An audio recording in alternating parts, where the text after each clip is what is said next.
and welcome to the Venus Project Malaysia Supporters channel. My name is John Tan and I'm the Regional Coordinator for the Venus Project Support Malaysia. For those of you who are not familiar with the Venus Project, it is a non-profit organization based in Venice, Florida in the States.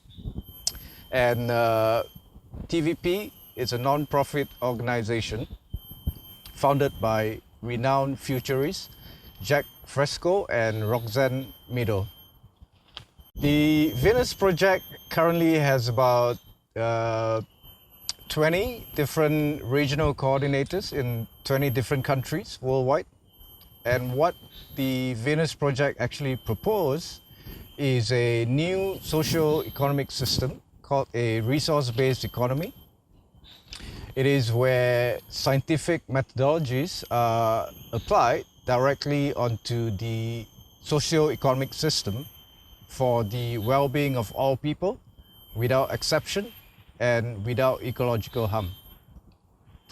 So for more information about the Venus Project, please visit www.thevenusproject.com, and a link will be included in the description of this video as well. Check it out and learn what the potential of the future of humanity can be. Right, so without further ado, let me introduce our special guest today, Dr. Thary from Urban Biodiversity Initiative, UBI. So where we are today, we are actually at the Rimba Ilmu Botanic Garden. So you can see the very nice natural setting behind us. Very suitable for subjects that we're going to discuss today. Obviously, we're going to talk about all things nature, biodiversity, climate change, and some of the projects that Dr. Thary and his team is currently undertaking. So, Dr. Thary, once again, welcome to the program. Alright, so let me quickly share a little bit about Dr. Thary's background with our viewers. He's an entomologist, conservationist, and a wildlife educator. Holds a master's degree in Forensic Entomology from University Malaya, and he's recently completed his PhD in dung beetle ecology. He also teaches machine learning and programming to graduate students when he's on his free time. So once again, Dr. Thary, welcome to the program. Yes, well, good to be here. Yep, pleasure to have you here today. So tell us a little bit about the background of Urban Biodiversity Initiative, UBI in short, and what was the inspiration behind it? Okay, so we started off actually as the outreach and education arm of where we are now, Rimba Ilmu, and that was attached to the University of Malaya. But after a while, we started to find that there are things that we wanted to do, but we couldn't because of bureaucracy and all sorts of, typical problems when you're working with the public sector. So we decided that maybe we needed an independent entity if we wanted to do our own research. We wanted to go in the direction that we wanted to go into. And we wanted to expand beyond just this botanic garden, but also towards doing research in other forests or other parts of the city. So what we did was we decided to have an independent entity. In this case, we looked into NGOs, we looked into all sorts of other options, and at the end, the thing that gave us the most independence was to have a social enterprise and try to see whether that is a viable option to fund our research and our outreach programs. All right. So just for the knowledge of our viewers, how long has UBI been set up? I think it's already been 3 years actually. 3 years. Yeah, time flies. Right. Okay, great. So the subject that we're going to talk about today is very much going to be centered around urban biodiversity, obviously. So it's actually a term or description that has fascinated me personally a great deal. So with modern global civilization expanding and exponentially, we have deforestation and unprecedented loss of natural habitats, not just in Malaysia but globally. So I'm compelled to think that there will be many species around the world, or biodiversity itself on planet Earth, that is inevitably going to be evolving and adapting to a more urban environment. So how do you see this developing in the coming years? And how do we prepare for this transition? So, yes, so urban biodiversity is a really interesting topic because within the last 15 or so years, we've started to realize that a lot of animals, a lot of plants are actually adapting to the systems that we're making. So as we cut down forests, some of them have nowhere to go but our habitats. And in some cases, you know, some animals are adapting in positive ways. For example, you have hornbills which are living in Singapore, have things like colugos which can live in urban environments, but also there are negative effects such as, you know, our monkeys, the macaques, which come into our cities and like go through your trash and you know, steal food from kids. So it's important not to see nature as a static thing, but it is also adapting to us just as we have to adapt to it. So nature is in a way adapting and evolving as humanity itself is doing in the same sense. So the question is actually finding the right balance, isn't it? Well, nature is going to adapt whether we like it or not. Right. So in essence, do we want to fight it or do we want to coexist with it? And that's the question that we have to think about. That's a very good point. I mean, it's all about coexistence and learning how to go about our daily activities with as little ecological harm as possible. Yeah. Right? All right, so Dr. Thary, before I move on to my next question, this is something that I'm personally curious about. Now, there's been talks that 30% of the world's forests will be reserved for biodiversity. Now, in your opinion, do you think that percentage is sufficient?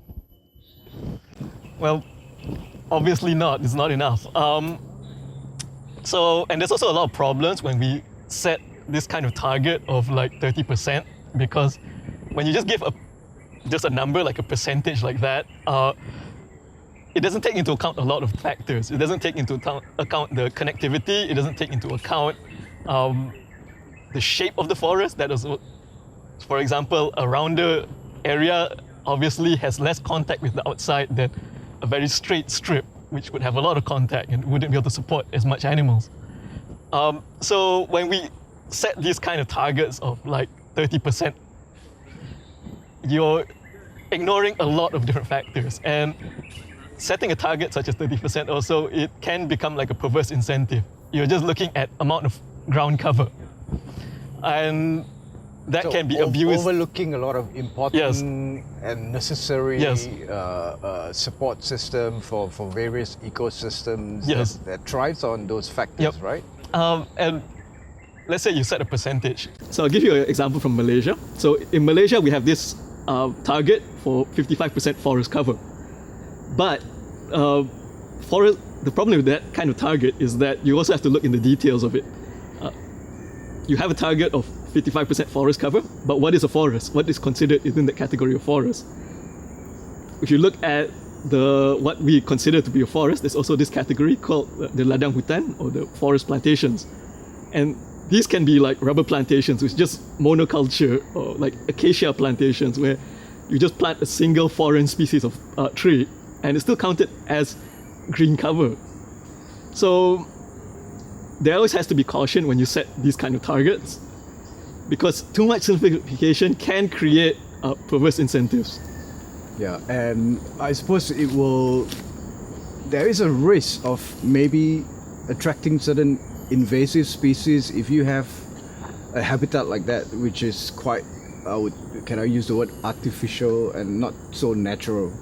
Well, let's say you have something which is like a forest plantation and you plant it with like acacia trees for wood pulp. Right. The acacia tree is not a local species, it's actually an Australian species, and when it gets out of those plantations, actually it's quite invasive. So yes, all of these create all sorts of problems, which is why, when you have targets or when you have objectives like these, you always have to think about nuances. When you're dealing with something as complicated as the environment, you can't have just a 30%.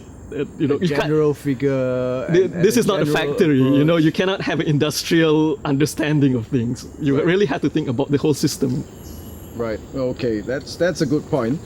So, moving on, you've been busy with various projects, especially during this pandemic. Being a speaker for various podcasts and nature and conservation programs online. Tell us a little bit about your latest project and what are you learning from it? What's the message for the public who is interested in that particular subject? Yeah, so one of the things that we learned from working with urban Malaysians in all these cities and all that, is that they're actually really, really afraid of nature, really afraid of anything that's natural. You're afraid of bees, they're afraid of snakes, they're afraid of lizards. So a lot of cases, we're actually trying to convince them that, it's not so bad. Right. And what we found is that sometimes scientific facts alone are not enough to get people interested in urban nature. So what we do is, in fact, one of our recent projects is actually to document how the average Malaysian, interacts with nature. And this point of interaction usually happens in the garden. So, going like one generation back, when people were still living in, not in the city, but like in villages and all these kind of areas, or even in cities which were not as developed as they are now, the people used to interact a lot with the garden. People would plant edible plants, people would observe the birds in their gardens. So all these kind of interactions are looked upon very nostalgically by Malaysians, and that is actually a really easy point for us to come in and say that we could potentially lose all these things, and that's how we can kind of bring people on board to this idea that actually our culture and nature are not separate, but they are actually part of each other. If you start losing the nature around you, you actually start losing the culture around you, because we're not actually like, let's say, the United States of America, where the culture is actually quite alien to the nature of the area. I mean, it's like a settler kind of thing. One thing that we started to realize is that when you start to lose the nature around you, you start to lose culture as well. I mean, if you look at Malaysia, we're not like a settler colony kind of thing, where the culture is quite alien to the natural environment.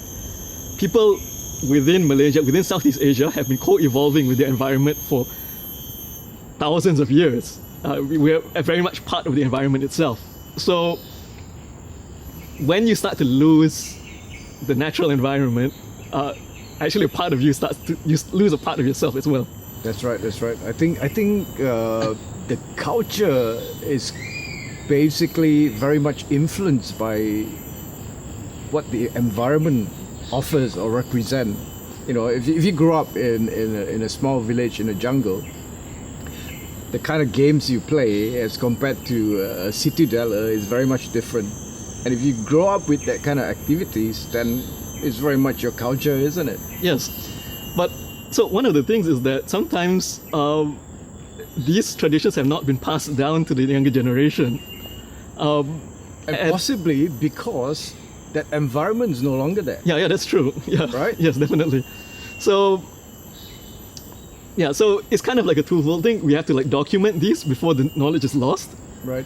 as well as we have to think of new ways to present these to the next generation. I'll give you an example. So one of my friends, she's working right now on this project about leaf folding.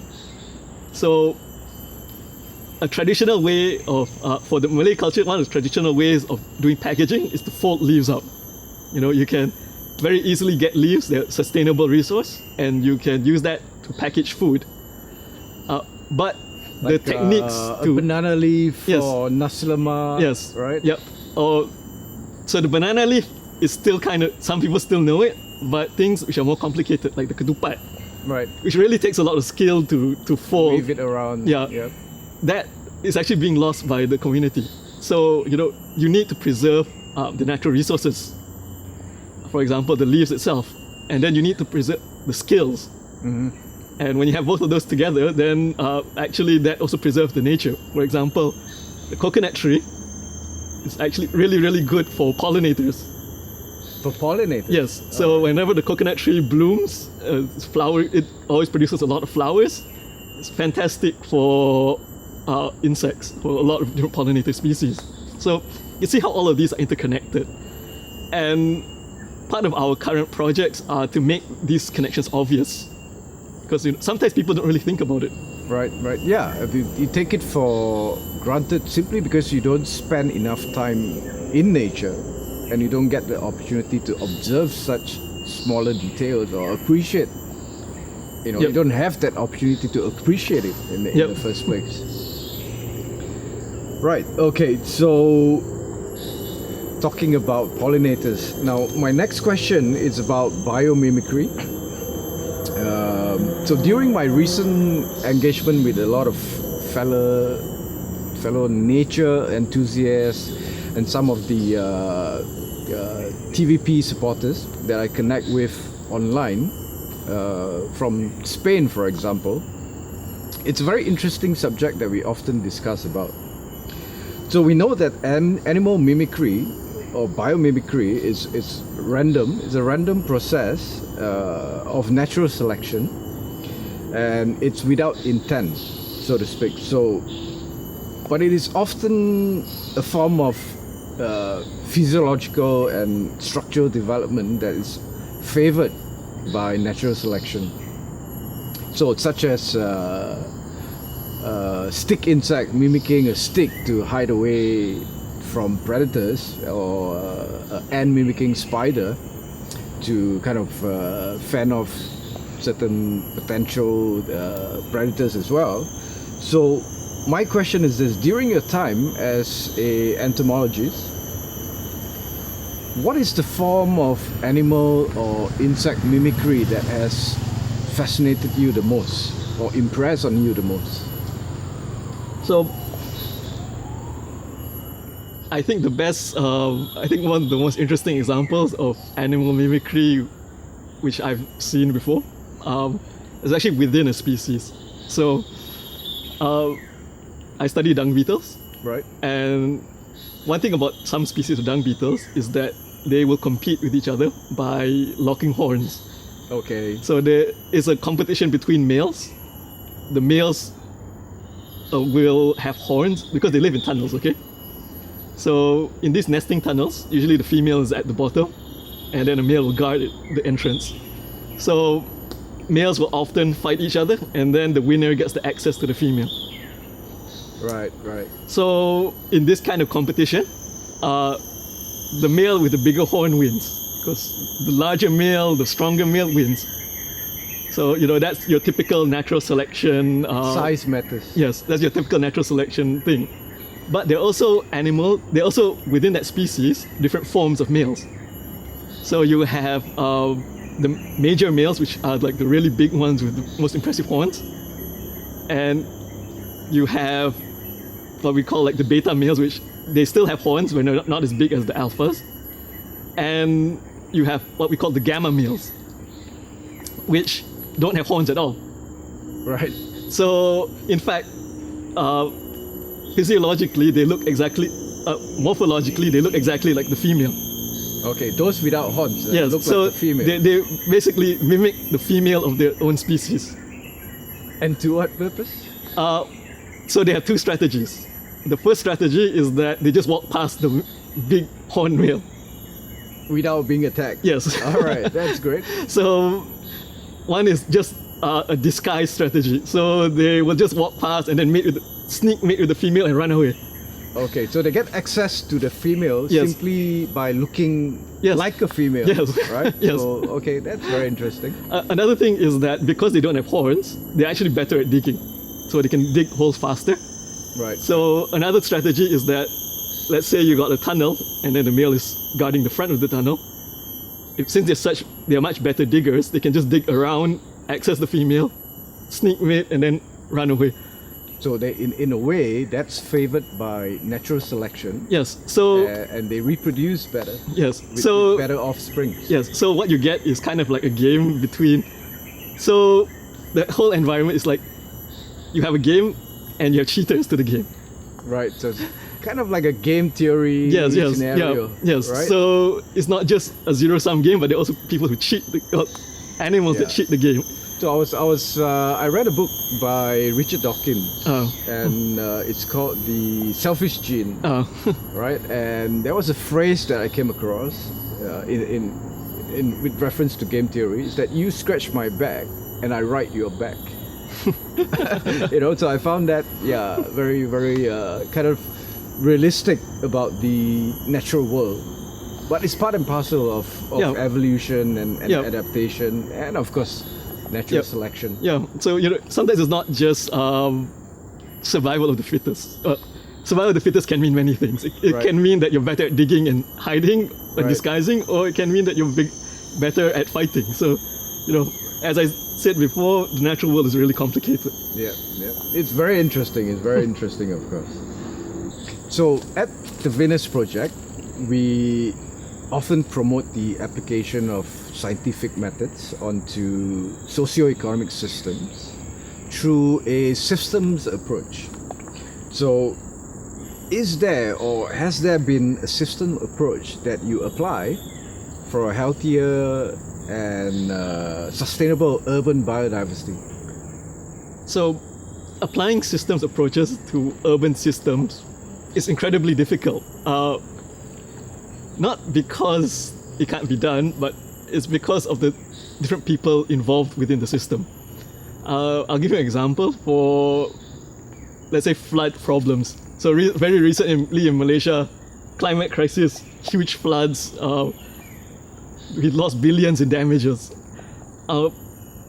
And when people try to fix that problem, you realize how much of a problem it is. It's not just caused by too much rain.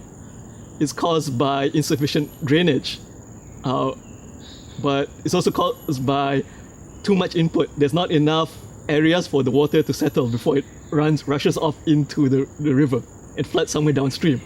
So all these different things are interconnected. And probably city planning. Yes, you have problems with city planning, you have problems with the drainage department, you have problems with the irrigation department, you have problems with the forestry department, and all of these are their own departments. They're all sitting in silos and they're not communicating with each other.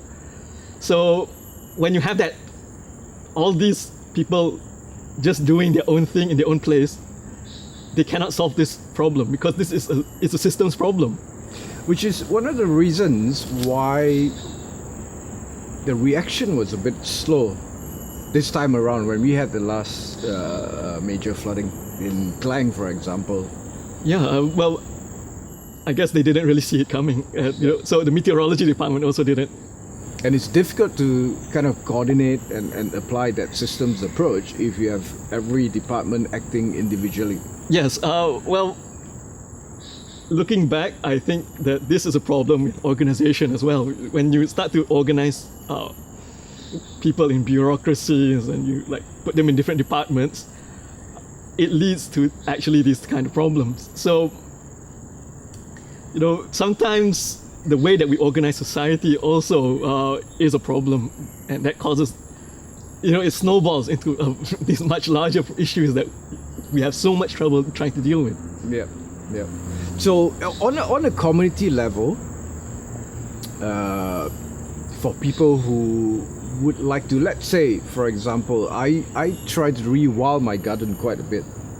So is there an approach? What are the do and don'ts to improve biodiversity in the community or in the individual garden, home garden, for example? Yeah, I think actually we underestimate the potential of home areas, because when you look at, so right now if you look at the Klang Valley where we are right now, most of it is covered in suburban areas actually, and all these suburban areas, you walk around a suburb at 10 a.m. in the morning, it's mostly quiet, there are not many people around, everyone's at work or school or whatever, and there are actually a lot of animals coming out during that time and no one really notices.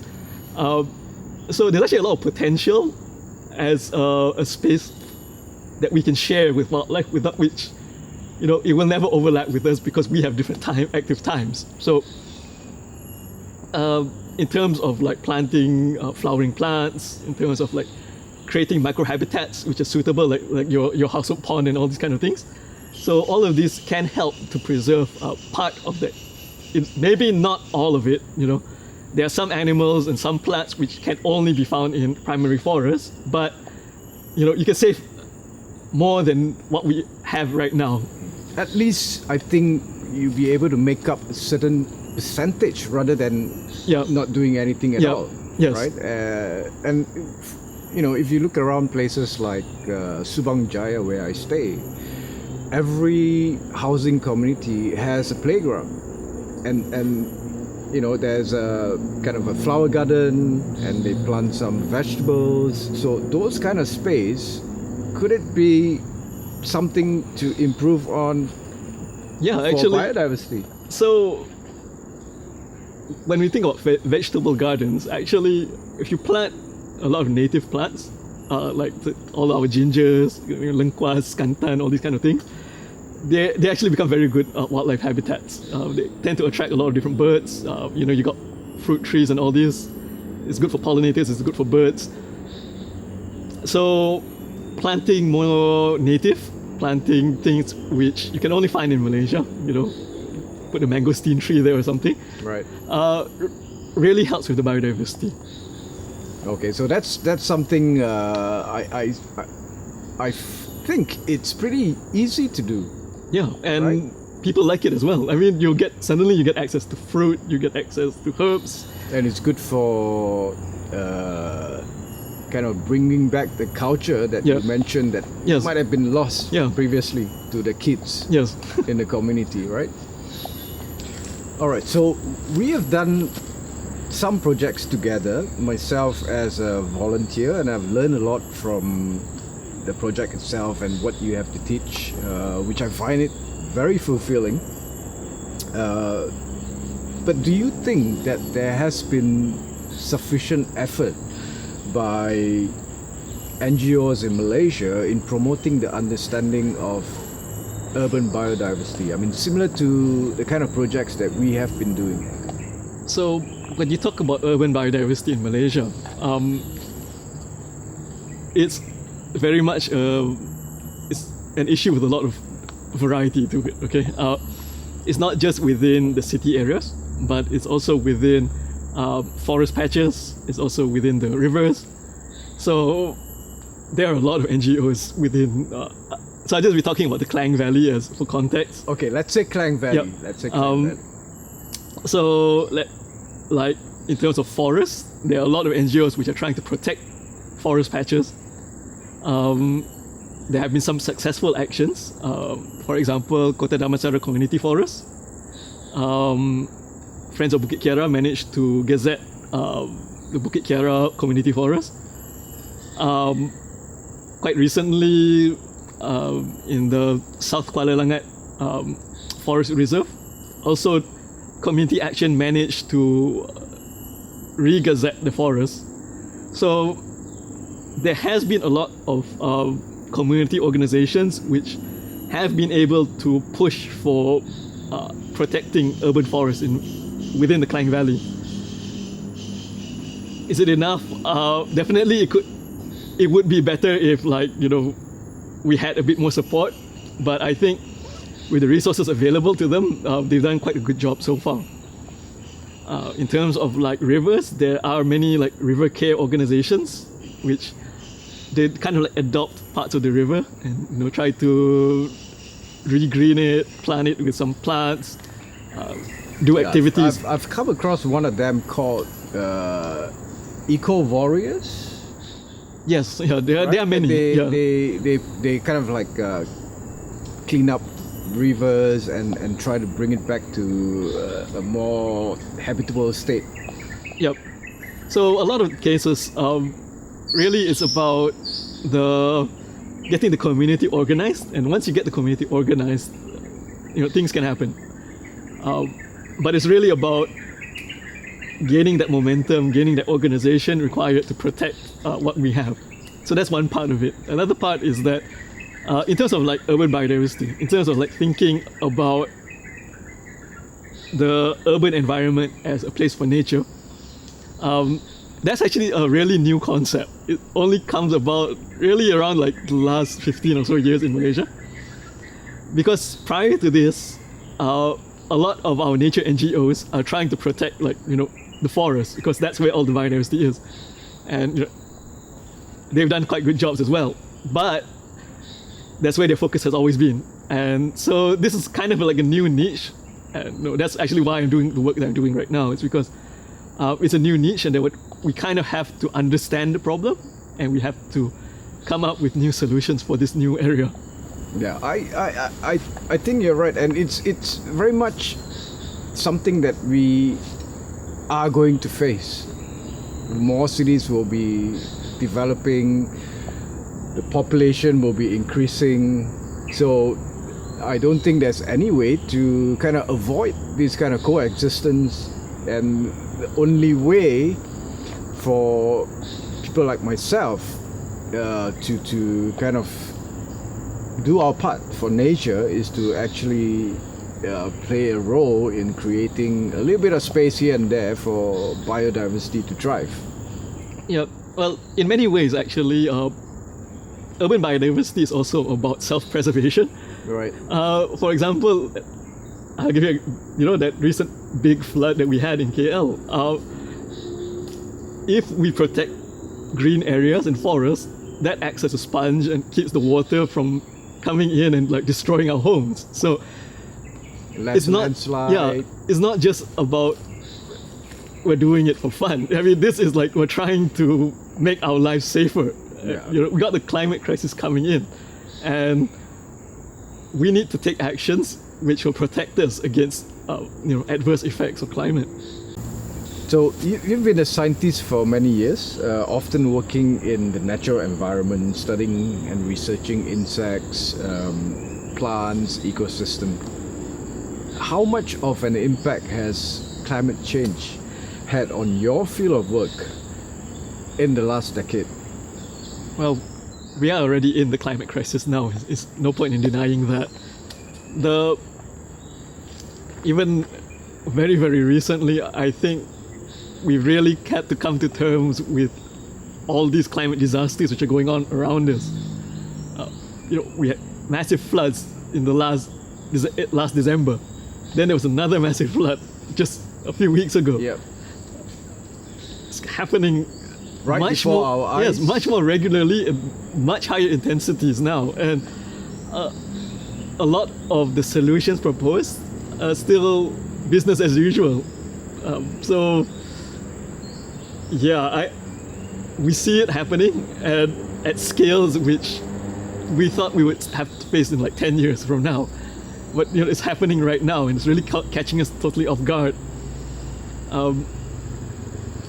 So actually right now, we are in our part of the world, we have this thing called the ENSO, the El Nino Southern Oscillation. Right.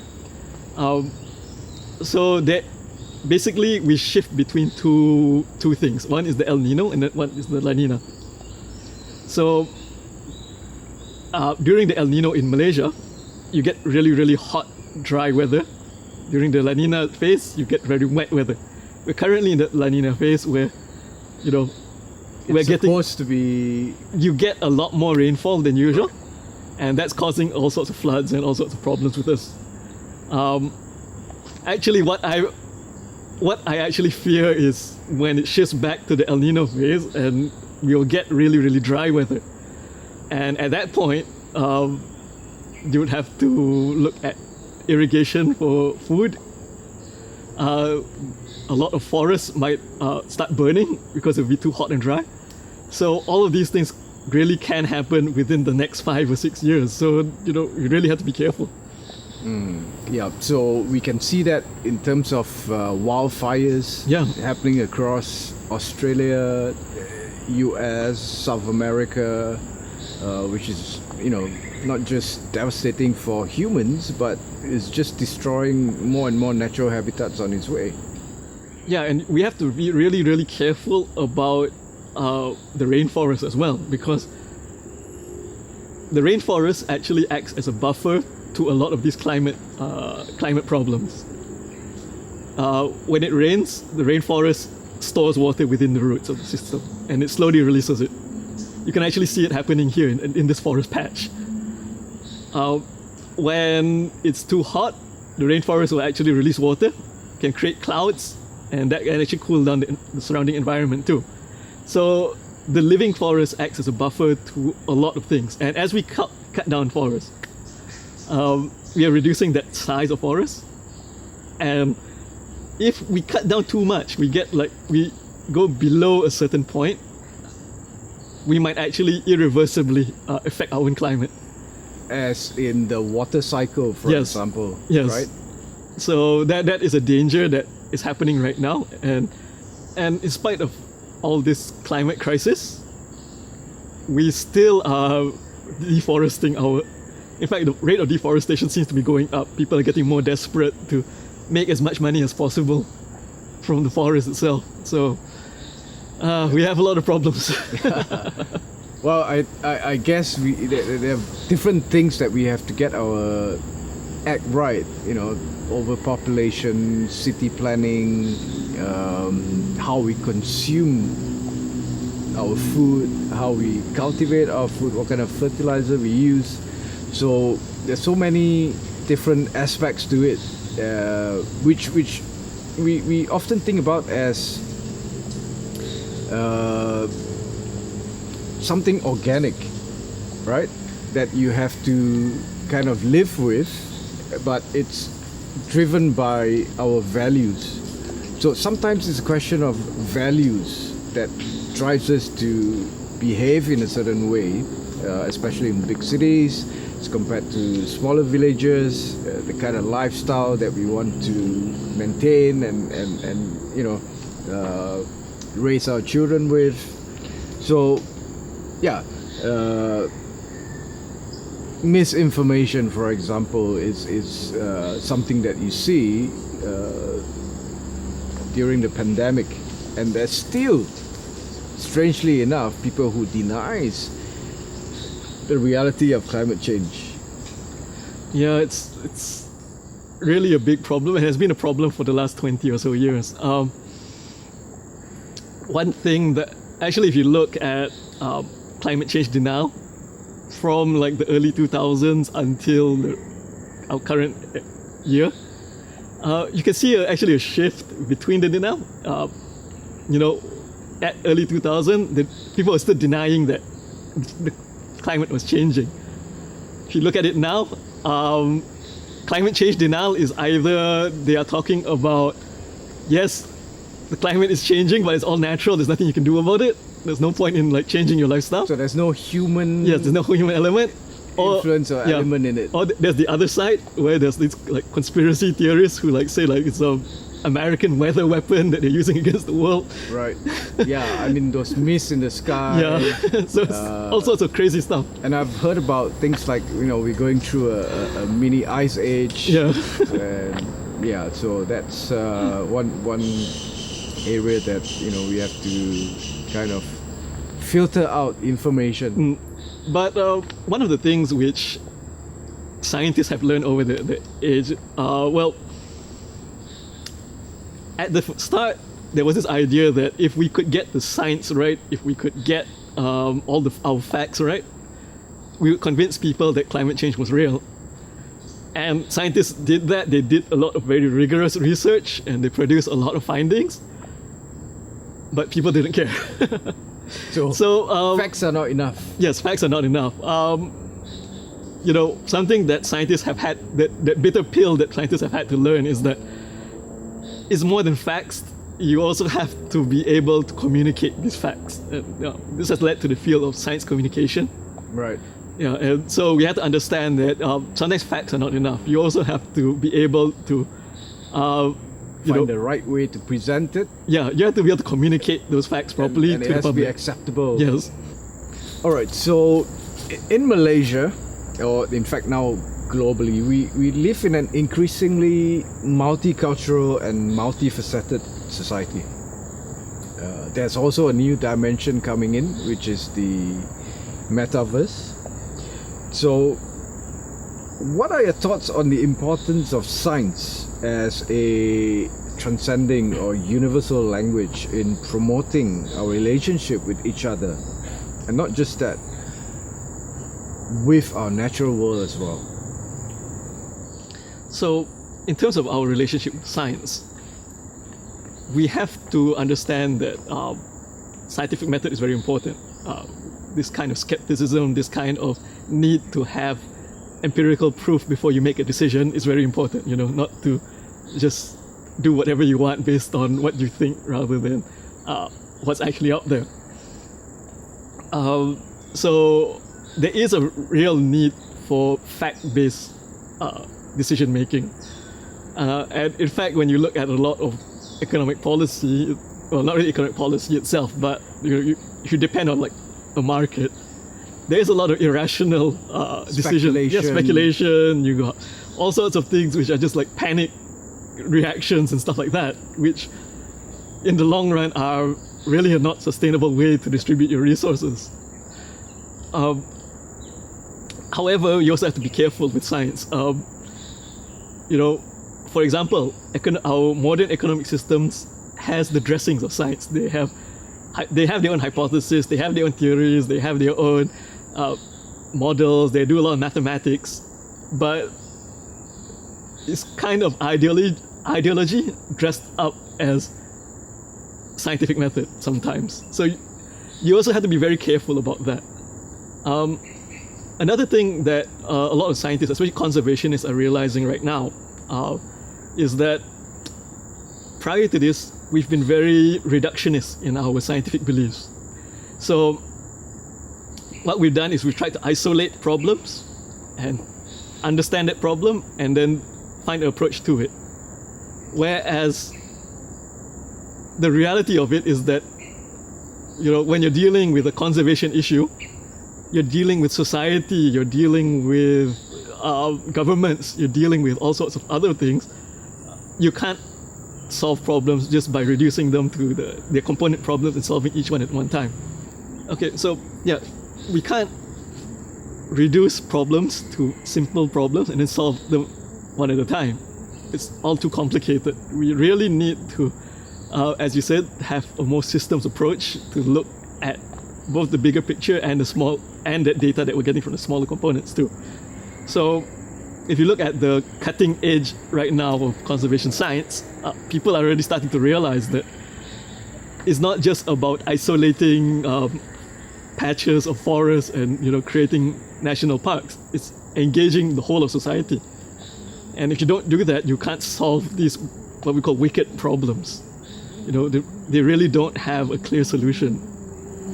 So there really has to be a kind of universal language that you can kind of put across to different groups in a different location, different society, that is factual, evidence-based, and is realistic and acceptable to the different communities. So one of the things that I've realized through doing a lot of science education, through doing a lot of outreach, is that yes, science is a tool that you can use within a whole bag of tools that you actually have, like culture, a sense of place. So when we have to communicate ideas, sometimes it's not just about a single universal idea that can reach everyone, but you also have to understand that each place is unique in itself, and you have to have a message which is suitable for the place that you're applying it to. If my friends are doing research in, let's say, a rural village, you have to do conservation in a rural village, you have to also package that with, let's say, human development. You can't just do conservation alone. Yeah. So it's complicated. You can't just try to apply a universal solution to all the problems we have in life.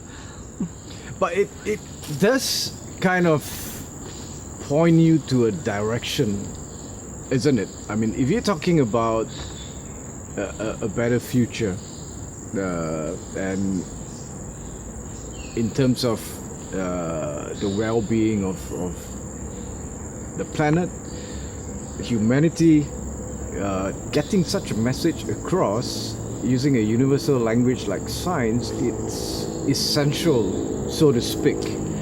I mean, we do understand that there are different communities and different culture, different level of education for many people out there, and some may not be understanding the language of science, but that does not mean that we should do without such a universal language, right? So this is the climate change problem. This is the climate change problem.